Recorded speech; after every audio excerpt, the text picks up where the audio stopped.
Processes which indicate a young solar system and universe. A.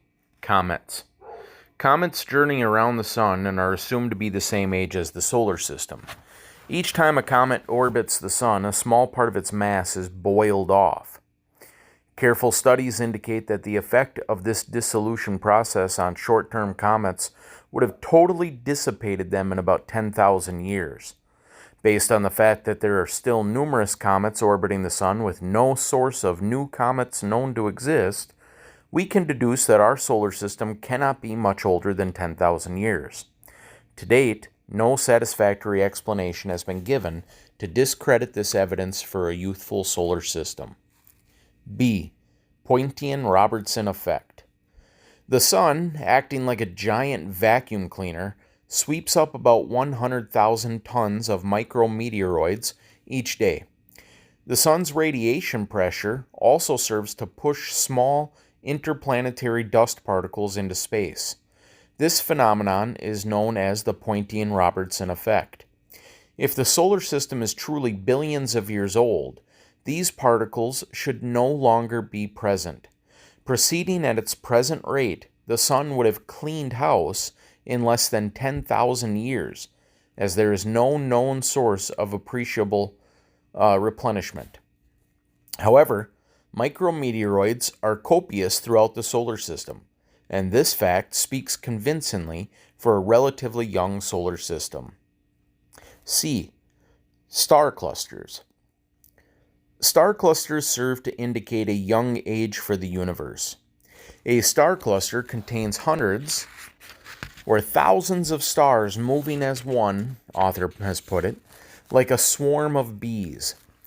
They are held together by gravity, but in some star clusters, the stars are moving so fast that they could not have held together for millions or billions of years. Thus, the presence of star clusters in the universe indicates that the age of the universe is numbered in the thousands of years. D. Superstars. The energy given off by our sun has been computed to equal that of 1 billion hydrogen bombs being detonated every second. Some stars are so large and bright that they radiate energy anywhere from 100,000 to 1 million times as fast as our own sun. These stars could not have contained enough hydrogen to run the atomic fusion energy production process at such rates for millions or billions of years because their initial mass would have been absolutely implausible. Therefore, these stars must not be billions or even millions of years old, but rather only thousands of years old. The aforementioned examples are but a mere sampling of the many processes which indicate a relatively young age for the Earth, solar system, and universe. Numerous other examples could be cited in this context, but these will suffice to establish the point that there is considerable and convincing evidence to support the concept of the youthful universe, contrary to popular evolutionary thinking. An important point in this connection is the fact that implicit in biblical creation is the appearance of an age beyond the actual age. In other words, a supernatural creation would give the appearance of age beyond that which would normally be required for the same event to occur naturally. For example, the bread, fish, and wine, which Jesus miraculously created, gave a sudden appearance of age. Thus, creation may well have been mature from its inception, giving only an appearance of age. It is important to remember that just because most people believe in something does not necessarily make it true. The argument from a majority opinion is not an impressive one. In fact, it is completely irrelevant, since scientific truth is never determined by taking a vote. Majorities can be, and often have been, completely wrong. 7. The creationists' interpretation. In view of the numerous fallacies of the evolutionary model and the abundance of scientific facts that support biblical creationism, we shall now consider the biblical creationists' interpretation. All Bible-believing creationists agree that God is the creator. Admittedly, however, not all creationists agree as to the exact method of his creation. There is considerable diversity of opinion among creationists regarding the interpretation and application of Genesis 1 to Earth history. Some Bible scholars have attempted to harmonize the Genesis account of creation with the evolutionary framework of Earth history. Others prefer to remain loyal to the more traditional viewpoints concerning creation. We shall now briefly discuss the three main interpretations accepted by various Bible-believing creationists. A. The day-age theory. This theory proposes that the 6 days of creation represent periods of time, ages, not literal 24-hour days. This theory is designed to accommodate the geologic ages and is compatible with evolutionary thinking. It has been shown, however, to be an unworkable compromise, both biblically and scientifically, and is riddled with numerous serious difficulties. For example, if the days are actually ages, how did the fruit trees, created on the third day, survive for ages before the sun was created on the fourth day? Similarly, this theory fails to accommodate the vital symbiotic interrelationships among plants, third day, birds, fifth day, and insects, sixth day. For further information, see Scientific Creationism by Henry M. Morris. B. The gap theory. This view has also been known as the rune reconstruction theory. Proponents of this scheme maintain that the proper translation of Genesis 1:2 should actually be rendered, "Now the earth became formless and empty." The implication is that the original perfect creation came to a sudden and terrible cataclysmic ruin, usually associated with the fall of Lucifer. The earth is considered to be ancient, with much of the geologic ages transpiring between Genesis 1:1 and 1:2 in an imaginary gap prior to the 6 days of recreation. Like the day-age theory, the gap theory endeavors to reconcile biblical creationism to the evolutionary framework. It, too, is plagued with many scientific and biblical contradictions and blunders, and is not the preferred interpretation. For additional information, see Scientific Creationism by Henry M. Morris. The literal historical theory. This interpretation regards the 6 days of creation as literal 24-hour days that followed in immediate succession. The earth is generally believed to be only a few thousand years old. The geologic ages and the concept of organic evolution are completely rejected. Proponents place great emphasis on the Genesis flood when interpreting Earth history and geologic features. The scriptural interpretation has been supported by many knowledgeable people, including Martin Luther, John Calvin, Henry M. Morris, and the Creation Research Society. Unlike the day-age theory and the gap theory, this viewpoint is supported both biblically and scientifically. It is therefore favored as the correct interpretation in this work. Creationists maintain that uniformitarian principles simply cannot account for most of the major geologic features and formations. For instance, there is the vast Tibetan Plateau, which consists of sedimentary deposits which are thousands of feet thick, located presently at an elevation of 3 miles above sea level. The Karoo Formation of Africa contains an estimated 800 billion vertebrate animals. The herring fossil bed of California contains approximately 1 billion fish within a 4 square mile area. The uniformitarian concept is equally incapable of explaining the Columbia Plateau in northwestern United States, which is an incredible lava plateau several thousand feet thick, covering an area of 200,000 square miles. Uniformitarianism also fails to offer a reasonable explanation for important geological concepts such as mountain building. Proponents of the literal historical creation theory maintain that the worldwide Genesis flood is responsible for most of the important geologic features and formations of the earth. It is believed that the flood was accompanied by massive and violent earth movements, volcanic action, and dramatic changes in climate and topography. Creationists attribute modern-day topography to sudden and supernatural causation after the flood, Psalm 104, 6-9, which helps to explain how sedimentary strata formed during the flood have come to be lifted thousands of feet above sea level in the mountainous regions of the earth. Thus, the Genesis flood is viewed as an incredible geologic event, absolutely without parallel. It was a hydraulic episode that produced sedimentation and fossilization on a scale never approached before or since.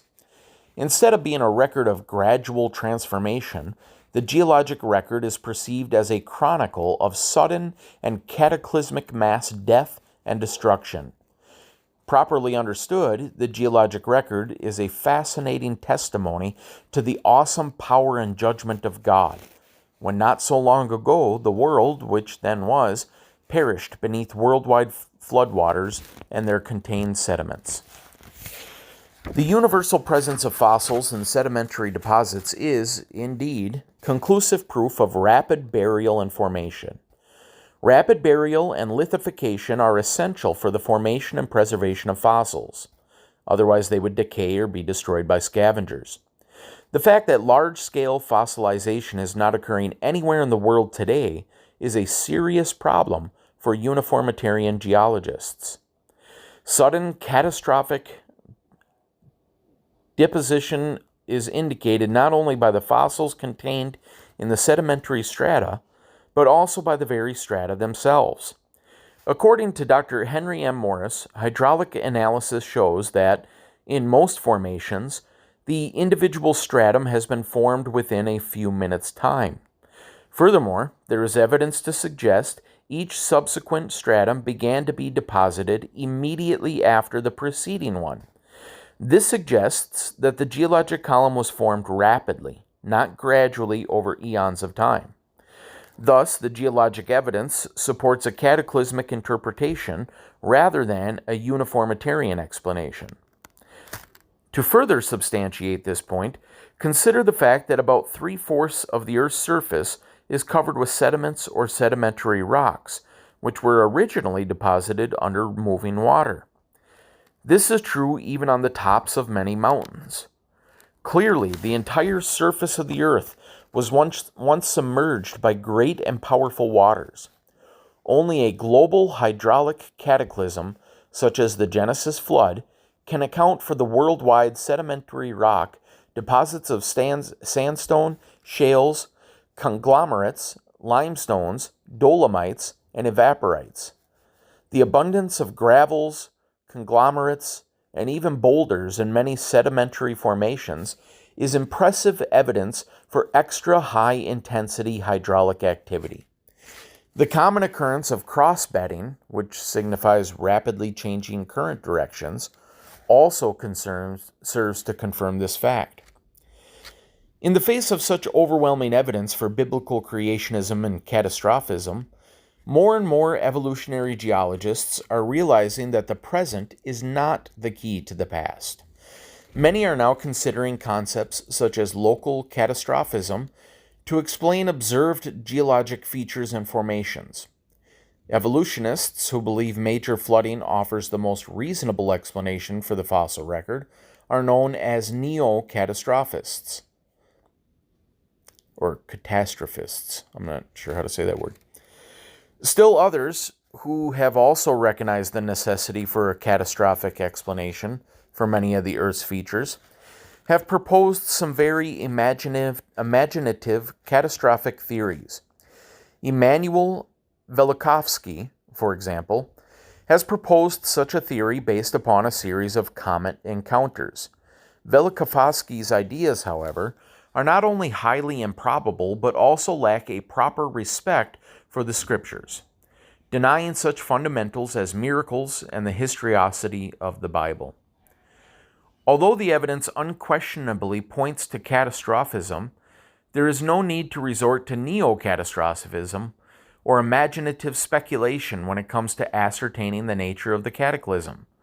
The Bible plainly provides the answer for us in the worldwide Genesis flood. In addition to the scientific and biblical evidence for the Genesis flood, it should also be mentioned that there are numerous ancient secular records, Babylonians, Sumerians, etc., which tell of a great flood on the earth. There are also many flood traditions from tribes throughout the world. Thus, we find the Genesis flood of the Bible to be one of the best confirmed events in history. 8. Summary. It is now apparent that there is more than sufficient scientific and biblical evidence to justify complete rejection of the geologic column and timetable. The geologic column, which is supposedly proof of evolution, is in itself actually founded upon the assumption of evolution. Thus, it is blatantly entangled in a case of circular reasoning. Important recent findings directly contradict the fundamental precepts of the geologic column and timetable. Radiometric dating techniques are based on unreliable presuppositions and therefore offer no scientific validity to the supposed antiquity of the Earth. Hence, we conclude that the widely accepted geologic column and timetable of Earth history are essentially meaningless. On the other hand, there is convincing data available to support the concept of a relatively young Earth. Biblical creationism and catastrophism are much better suited to the facts at hand than evolutionary uniformitarianism. The creation model, with its proper emphasis on the Genesis flood and associated catastrophic geological events, is the only satisfactory explanation that can account for the observed complex of geologic structures, formations, and features in the Earth today. Thus, the true evidence of geology does not testify to evolution at all, but rather is a record of God's awesome power and righteous judgment on sin. B. Paleontology. Number 1. Introduction. The science of paleontology supposedly offers the most impressive and convincing evidence for the theory of evolution. It is the branch of geology that deals with prehistoric life through the study of fossils.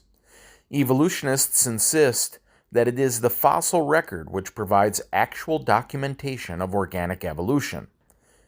But does the fossil record actually support evolution, or does it rather advance biblical creationism and catastrophism? We intend to show that the concept of evolution is actually nothing more than a scientist's version of the old nursery tale about a frog being transformed into a prince. In this case, the magical transformation is not instantaneous, but requires the magical wand of geologic time. Ironically, as we shall endeavor to demonstrate, the fossil record does indeed testify strongly against evolution and favors biblical creationism and catastrophism. 2. Sudden appearance of advanced life forms. The fossil record reveals an absence of life forms in the lower two-thirds of the Earth's crust, the so-called pre-Cambrian period. Then, suddenly, in abundant numbers of advanced forms, life appears. The oldest rocks in which indisputable fossils are found are those of the so-called Cambrian period. The Cambrian sedimentary deposits contain billions and billions of fossils of highly advanced and developed life forms. Every one of the major invertebrate forms of life have been found in Cambrian rocks. The complexity of these animals is so great that evolutionists estimate that they would require at least 1.5 billion years to evolve. Obviously, if evolution is true, we should expect to find billions of evolutionary ancestors of the Cambrian life forms in pre-Cambrian rocks. However, as observed by the renowned biochemist Dr. Duane T. Gish, not a single indisputable multicellular fossil has ever been found in pre-Cambrian rocks. Certainly, it can be said without fear of contradiction that the evolutionary ancestors of the Cambrian fauna, if they ever existed, have never been found.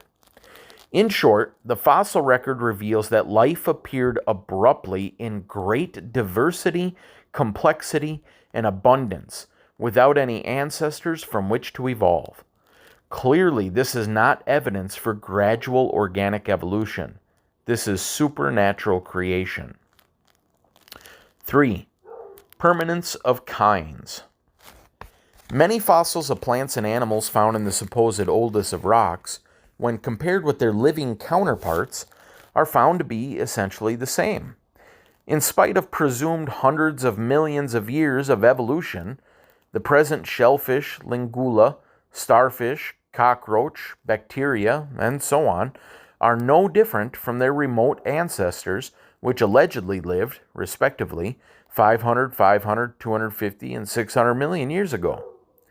True to this very day are the words of Charles Darwin, who conceded in his writings that not one change of species into another is on record. We cannot prove that a single species has been changed.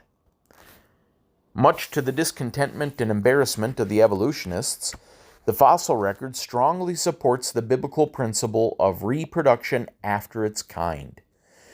This fact strikes a shattering blow at the theory of evolution, which requires life to be in a continual state of flux. The biblical statement after its kind not only is verified by the paleontological record, but also is confirmed by modern scientific observation and experimentation. Practical breeders and geneticists have experimentally verified the great stability of kinds. Horizontal variation, sometimes referred to as microevolution, operating within limits specified by the DNA for the particular organism, is possible and has been used to develop many breeds. For example, there are over 200 varieties of dogs. It is possible to obtain 1,500 varieties of the hawthorn plant by natural variation. Darwin's various finches may also be attributed to such horizontal variation. Mankind even has considerable potential for variation into various races. Consider the 4-foot pygmies of Central Africa in comparison with the 9-foot Anakim, a race of giants descendant from Anak of ancient Palestine. Numbers 13, 28 through 33, and Deuteronomy 2, 10, 11, and 21. Vertical transformation, sometimes termed macroevolution, of one kind of organism into an entirely new organism is, however, prohibited and does not occur. Dogs never change into horses. Hawthorn plants never become roses. And finches never become anything but other finches. Centuries of breeding experiments provide solid evidence which argues convincingly against the theory of organic evolution. Boundaries between kinds are very real and stubborn biological facts. When abnormal crosses are attempted, sterility is always the result. A horse plus a donkey equals a sterile mule. A zebra plus a horse equals a sterile zabronki. A lion plus a tiger equals a sterile liger. The fact that each of these hybrids are invariably sterile and do not reproduce is indeed strong evidence against evolution. It should be mentioned that the biblical term kind bears no direct correlation to the arbitrary Linnaean taxonomic system, although some feel that the family designation may be a reasonably close approximation. Gish defines the biblical term kind as a generally interfertile group of organisms that possesses variant genes for a common set of traits, but that does not interbreed with other groups of organisms under normal circumstances.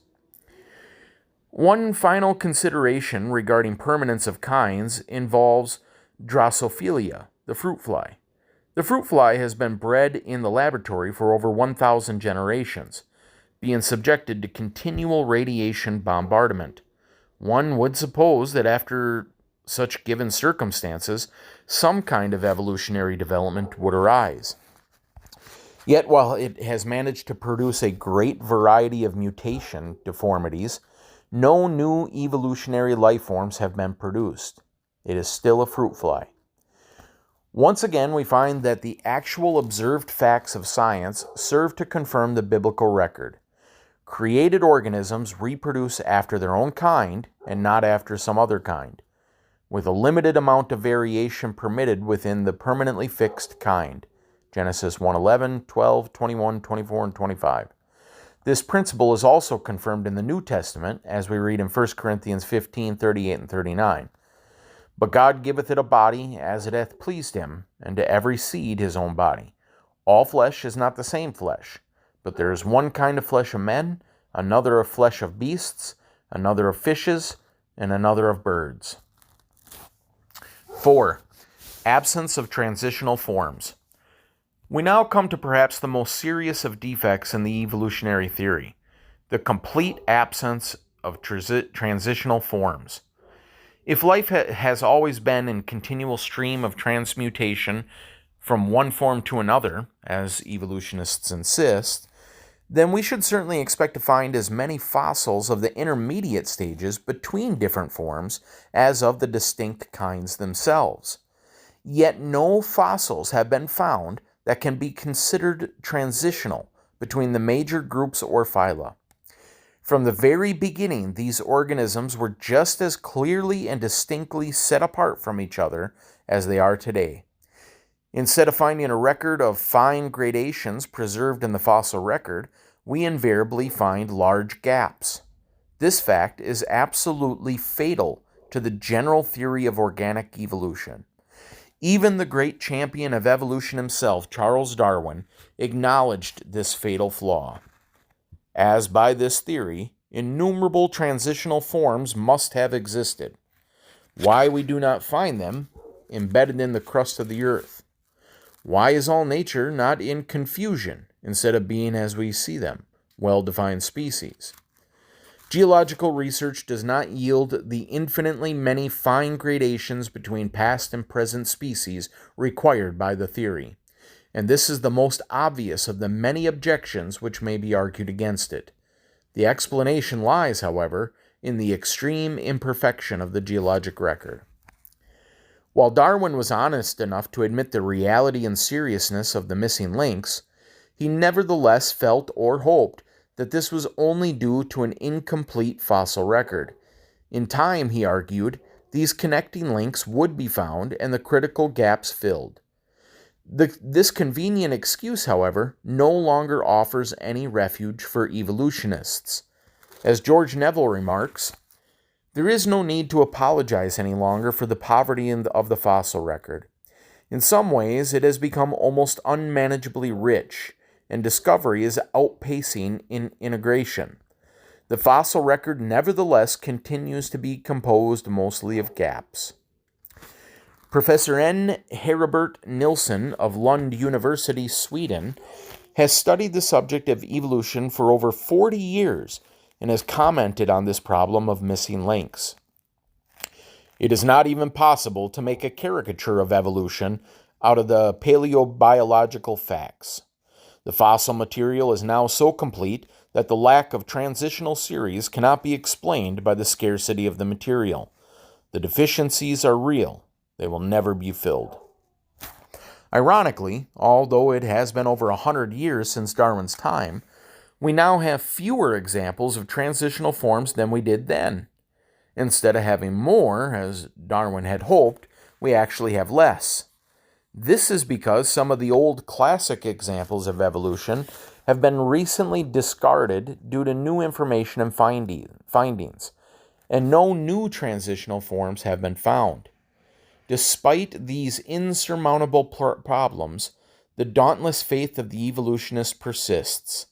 A. Lunn once wrote a humorous parody of such faith. Faith is the substance of fossils hoped for, the evidence of links unseen. The well-developed and firmly established science of taxonomy ironically lends support to biblical creationism. How so? Consider for a moment the basic proposition of the evolutionary model that life is in a continual state of flux, ever changing through infinitesimally small mutational changes. If this was true, then classification would be impossible. But the fact that living organisms are distinctly different and easily classified into separate categories is in complete harmony with the creation model. According to the general theory of evolution, the basic progression of life leading to man was in the following manner. 1. Non-living matter. 2. Protozoans. 3. Metazoan invertebrates. 4. Vertebrate fishes. 5. Amphibians. 6. Reptiles. 7. Birds. 8. Fur-bearing quadrupeds. 9. Apes. 10. Man. Now, as we have already established, if these things actually happened, it is perfectly logical and reasonable to expect that we should find vast numbers of transitional forms objectively preserved in the fossil record. This, however, is not the case, and the supposed transitional forms between the major groups are missing in every case. Consider the following immense gaps. A. The imagined jump from dead matter to living protozoans is a transition of truly fanciful dimension, one of pure conjecture. B. There is a gigantic gap between one-celled microorganisms and the high complexity and variety of the metazoan invertebrates. C. The evolutionary transition between invertebrates and vertebrates is completely missing.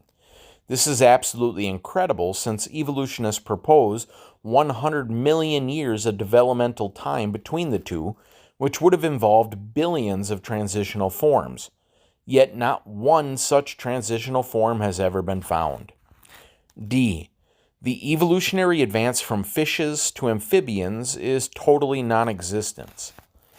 The evolution of fishes into amphibians supposedly took about 30 million years, and yet no one has been able to produce even one fishibian.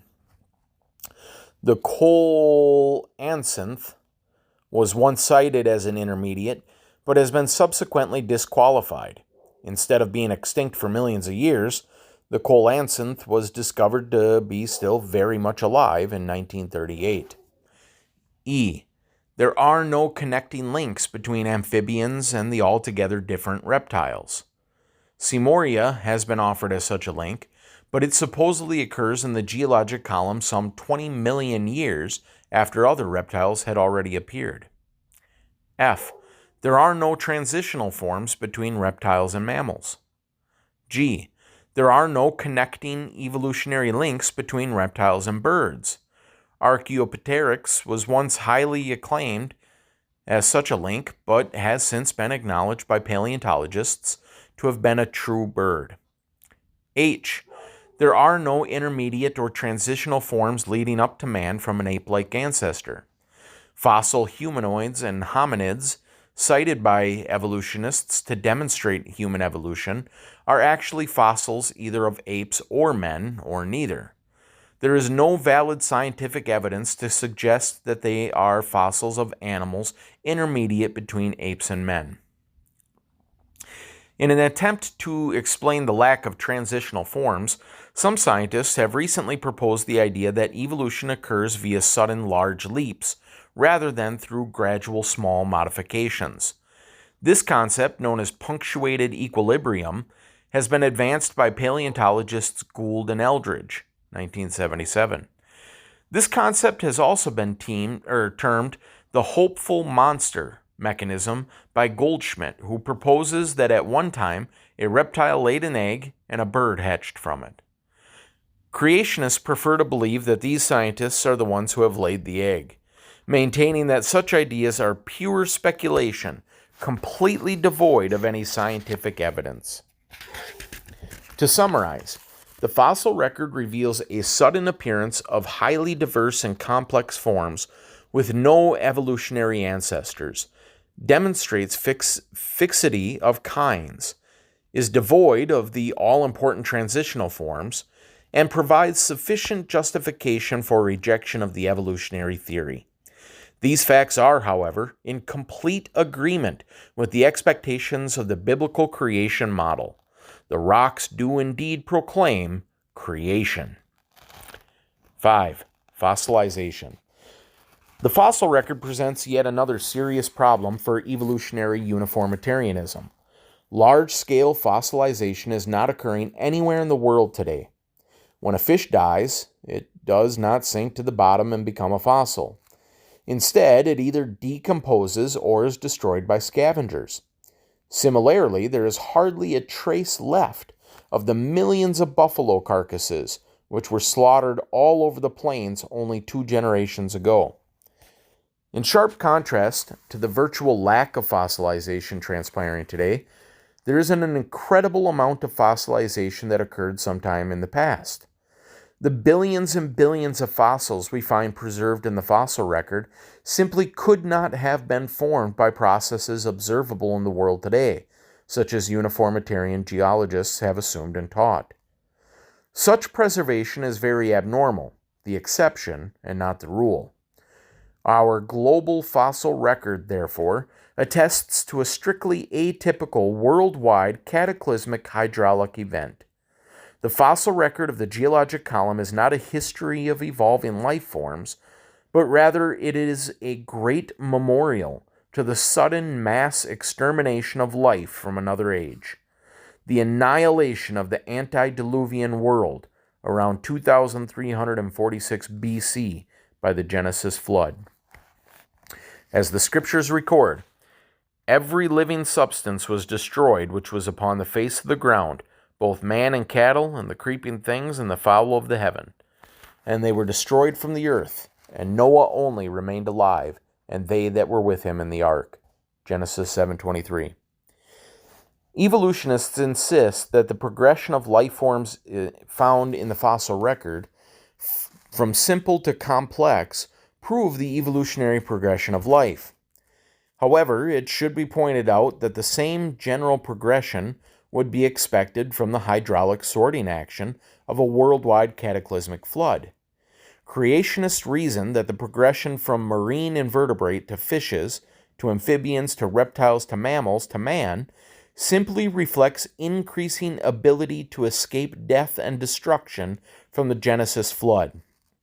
Naturally, exceptions would be expected to this general rule of hydraulic, ecologic, and physiologic sorting in such a chaotic event. While such expectations would be expected and could be accommodated in the creation model, such reversals present a serious problem to the evolutionists, since they represent a reversal in the presumed evolutionary progression of life. There are numerous spectacular examples of fossilization that corroborate the Genesis account of the cataclysmic destruction. Animals are commonly found buried in an attitude of terror, with heads arched back, mouths open, etc. We will now briefly consider a few such examples. A. Fossil graveyards. There are caves, fissures, and mass burial sites throughout the world that are literally packed with masses of fossils. Oftentimes, the fossils of these various animals come from widely separated and differing climatic zones, only to be thrown together in disorderly masses. Such phenomena can only be satisfactorily explained in terms of a worldwide aqueous cataclysm. For example, consider Cumberland Cavern in Maryland, that contains the remains of various animals from warm, damp, semi-tropical areas, arid regions, and from cold northern zones. The Norfolk forest beds in England contain the mixed remains of northern cold climate animals, tropical warm climate animals, and temperate zone plants. Other similar deposits would include the Baltic amber deposits, the Agate Spring Quarry in Nebraska, the Rancho La Brea Pit in California, the Old Red Sandstone in Scotland, numerous rock fissure sites in England and France, and many others throughout Europe. Uniformitarian principles utterly fail to offer any explanation for such bizarre conditions. These tremendous fossil graveyards and mass burial sites can only be correctly understood in terms of biblical catastrophism, with its proper emphasis on the worldwide Genesis flood. Clearly, these are the fossil remains of the antediluvian plants and animals that were destroyed, transported, and deposited by the powerful waters of the cataclysmic Genesis flood. B. Mammoths. Further startling evidence of the fact that a great and sudden cataclysm once struck the Earth is found in the millions of mammoths and other large animals that were killed instantly in the North Polar regions, northern Siberia and Alaska. Many of these have been found preserved whole and undamaged, except for being dead, of course, with flesh and hair intact, and in some cases either kneeling or standing upright with food on their tongues. The eyes and red blood cells were found to be extremely well preserved, and the separation of water in the cells was only partial, which speaks of extremely sudden and sustained freezing conditions. All uniformitarian explanations fail dismally when attempting to interpret this phenomenon. Charles Lyell, 19th century champion of uniformitarianism, was aware of this problem and recognized the seriousness of the threat to his theory. He suggested that they were caught in a cold snap while swimming. This explanation, however, is obviously inadequate and simply does not fit the observed facts. Charles Darwin was also aware of the mammoths and confessed that he saw no solution to it. There is no uniformitarian solution to this problem. The evidence unquestionably requires a sudden, catastrophic explanation. Creationists propose a possible explanation for this amazing condition: the collapse of a vast antediluvian vapor canopy that surrounded and enveloped the pre-flood world, Genesis 7:11. It is believed that such a canopy would have produced a worldwide greenhouse effect. The climate would have been mild throughout the earth, with insignificant seasonal variations.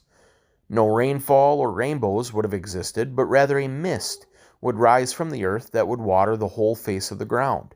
Genesis 2:5-6, 8:22, and 9:13. Violent storms, such as we experience throughout the world today, would have also been precluded by this canopy. Genesis 2:5-6, Hebrews 11:7. Such a canopy would also help to explain why palm leaves, fruit trees, tropical marine crustaceans, coral reefs, and vast amounts of subtropical plant life are buried under the polar regions. It is also believed that this vapor canopy may have served to filter out harmful radiation from space, which is known to have an accelerating effect on mutations and the aging process. The existence of this canopy may well have been the key factor accounting for patriarchal longevity before the flood, Genesis 5:5-27. After the flood, the ages of the various patriarchs in the Bible exhibited a steady decline. Noah equals 950 years. Selah equals 433 years. Peleg equals 239 years. Abraham, 175. Moses, 120. David, 70. Present, 70 years. Psalm 90:10. Creationists maintain that only the collapse of such a tremendous vapor canopy can explain the statement found in Genesis 7:11 and 12 that the windows of heaven were opened, and the rain was upon the earth 40 days and 40 nights. This cannot refer to common rainfall, for if all the water vapor and clouds in the present atmosphere were precipitated to the earth, the rainfall would amount to only a few inches and end after just a few short hours. Thus, this reference can only refer to the collapse of a gigantic antediluvian vapor canopy. What does all this have to do with all those poor frozen mammoths up in Siberia? Well, it is quite possible that the collapse of the vapor canopy may have been responsible for the sudden, almost instantaneous freezing of the mammoths in the polar regions. Creationists theorize that temperatures of up to 150 degrees below zero could have descended upon them instantly during the early phases of the collapse of the vapor canopy. While such a theory cannot be proven, it does have considerable scientific and biblical support, and is certainly better suited to the facts at hand than any uniformitarian explanation. For further detailed information regarding the Earth's pre-flood vapor canopy, see The Waters Above by Joseph C. Dillow, 1981. C. Extinctions. For many years, evolutionists have been baffled by the fact that strong, well-established groups of animals, such as dinosaurs and trilobites, suddenly disappear from the fossil record.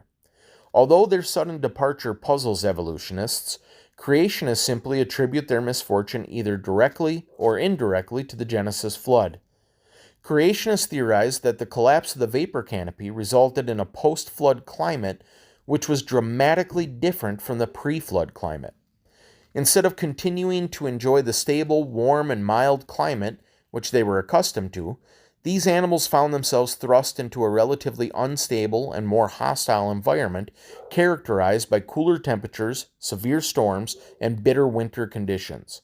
Certain animals simply could not make the adjustment to this new climate and eventually succumbed as a group to extinction. Cold-blooded animals, such as dinosaurs, whose body temperature is regulated by the temperature of the environment, were probably especially affected in an adverse manner by the collapse of the vapor canopy and the subsequent change in climate. D. Petrified logs. Petrified logs present a troublesome enigma for uniformitarian scientists because they are not being formed anywhere in the uniformitarian world today. They do, however, occur by the thousands in the fossil record, having their fibers and cell structure perfectly preserved by replacement of silica. All of the evidence concerning these logs points to a sudden and catastrophic event. None of these logs are found to be standing. All have had their branches stripped off, and many appear to have had their bark still intact, indicating rapid burial before rotting could occur. It is apparent that the original forests were uprooted by some sort of hydraulic cataclysm of enormous power, which also transported and deposited them in their present locations, where they became petrified under unique conditions. Creationists submit that the only reasonable and plausible explanation for such phenomenon is the Genesis flood. E. Polystratic trees. Polystratic trees are fossil trees which extend through several layers of strata, often 20 feet or more in length. There is no doubt but that this type of fossil was formed relatively quickly. Otherwise, it would have decomposed while waiting for strata to slowly accumulate around it.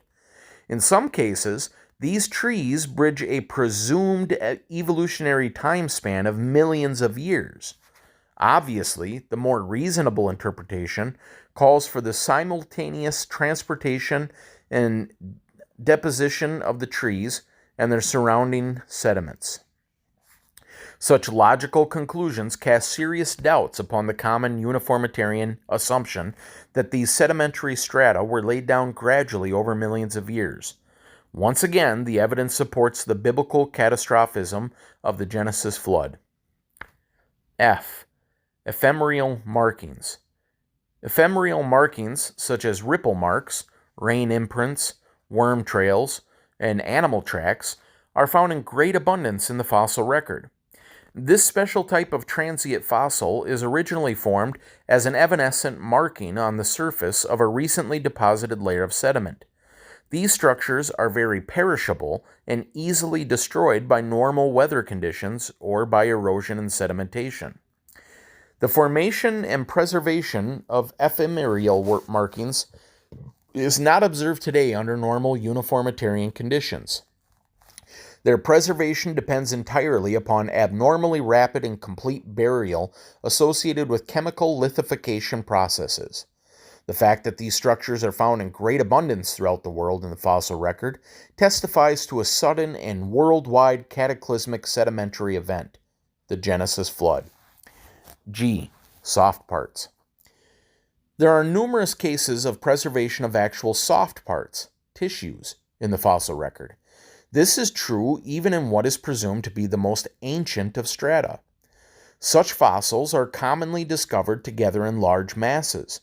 Dr. N.D. Newell, paleontologist of the American Museum of Natural History, has recently commented on such fossil deposits. One of the most remarkable examples of preservation of organic tissues in antiseptic swamp waters is a fossil graveyard in Eocene lignite deposits of the Jesseltal in central Germany. More than 6,000 remains of vertebrate animals and a great number of insects, mollusks, and plants were found in the deposits. The compressed remains of soft tissue of many of these animals showed details of cellular structure, and some of the specimens had undergone but little chemical modification. Such remarkable deposits could not have been formed by normal, slow, uniformitarian in situ process. A typical transportation of the organisms and rapid burial by sediments are clearly indicated. Atypical. The uniformitarian assumption that such deposits of soft tissues have remained untouched by decay or erosion for millions of years seems absolutely ludicrous. The only reasonable alternative for such a phenomenon is a worldwide hydraulic cataclysm of relatively recent occurrence, which would have quickly destroyed, transported, deposited, and lithified these organisms in the engulfing sediments. The Genesis flood stands alone as the only sensible explanation for the observed facts. 6. Summary. To summarize, geologists have maintained that paleontology offers the most important evidence to substantiate the theory of evolution. However, as we have shown, the actual observed facts of the fossil record argue strongly against evolution and in favor of biblical creationism and catastrophism. The sudden appearance of advanced and diverse life forms that lack evolutionary ancestors, the permanence of kinds throughout time, and the complete absence of transitional forms in the fossil record testify vigorously for biblical creationism. Likewise, the evidences of fossilization, such as woolly mammoths, petrified logs, polystratic trees, ephemeral markings, soft parts, fossil graveyards, and so on, all designate the workings of a sudden and powerful worldwide aqueous cataclysm of unmatched proportions, the Genesis flood. Thus, the evidence supplied by the fossil record substantiates the biblical account of creation and the flood, while at the same time it soundly refutes evolution and uniformitarianism. C. Uniqueness of the earth.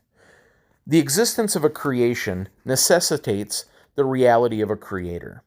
Intricate design requires a careful and intelligent master designer. Organization requires an organizer. This is pure and simple logic. Let us suppose when the astronauts landed on the moon that they found a highly sophisticated computer system sitting among the rocks. Would it be reasonable and logical for them to conclude that it just happened to evolve through the fortuitous collisions of meteorites with local terrestrial rock formations, or through some other such accidental event? Or would it be more logical to conclude that it was carefully and intelligently designed by a creator? Common sense dictates the later explanation, of course. What about the chance occurrence of a blender transforming itself into the Apollo 16 moon rocket? Is this preposterous, insensible, ridiculous, and absurd? No more so than saying that out of accidental combinations of molecules, which somehow came into existence, man was accidentally assembled. Similarly, the evidence that the Earth-Sun system was designed by God far outweighs any possibility that it all just happened to come together by mere chance. We will now consider a few features of the Earth-Sun system which appear to be specifically and very carefully designed for the unique purpose of supporting life. Number 1. The Earth is positioned at just the right distance from the Sun so that we receive exactly the proper amount of heat to support life. The other planets of our solar system are either too close, too hot, to the Sun, or else too far, too cold, to sustain life.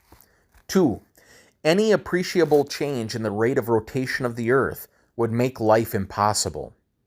For example, if the Earth were to rotate at 1/10 its present rate, all plant life would either be burned to a crisp during the day or frozen at night. 3. Temperature variations are kept within reasonable limits due to the nearly circular orbit of the Earth around the Sun. 4. Temperature extremes are further moderated by the water vapor and carbon dioxide in the atmosphere, which produce a greenhouse effect. 5. The moon revolves around the Earth at a distance of about 240,000 miles, causing harmless tides on the Earth. If the moon was located 1/5 of this distance away, the continents would be completely submerged twice a day. 6. The thickness of the Earth's crust and the depth of the oceans appear to be carefully designed. Increases in thickness or depth of only a few feet would so drastically alter the absorption of free oxygen and carbon dioxide that plant and animal life could not exist. 7. The Earth's axis is tilted 23½ degrees from the perpendicular to the plane of its orbit. This tilting, combined with the Earth's revolution around the Sun, causes our seasons, which are absolutely essential for the raising of food supplies. 8. The Earth's atmosphere, ozone layer, serves as a protective shield from lethal solar ultraviolet radiation, which would otherwise destroy all life. 9. The Earth's atmosphere also serves to protect the Earth from approximately 20 million meteors that enter it each day at speeds of about 30 miles per second. Without this crucial protection, the danger to life would be immense. 10. The Earth is the perfect physical size and mass to support life, affording a careful balance between gravitational forces, essential for holding water and an atmosphere, and atmospheric pressure. 11. The two primary constituents of the Earth's atmosphere are nitrogen and oxygen. This delicate and critical ratio is essential to all life forms. 12. The Earth's magnetic field provides important protection from harmful cosmic radiation. 13. The Earth is uniquely blessed with a bountiful supply of water that is the key substance of life due to its remarkable and essential physical properties. Many other examples of this type could be cited that would also support the idea that the Earth was created and carefully designed for a purpose. Such numerous, perfect, and complex combinations of interrelated conditions and factors essential to delicate life forms unequivocally point to intelligent, purposeful design.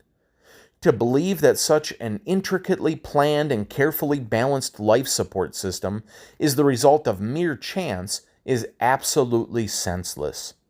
Surely, the honest and objective observer has no other recourse than to conclude that the Earth-Sun system has been carefully and intelligently designed by God for man. As it is written, "The heaven, even the heavens, are the Lord's, but the earth hath he given to the children of men." Psalm 115:16.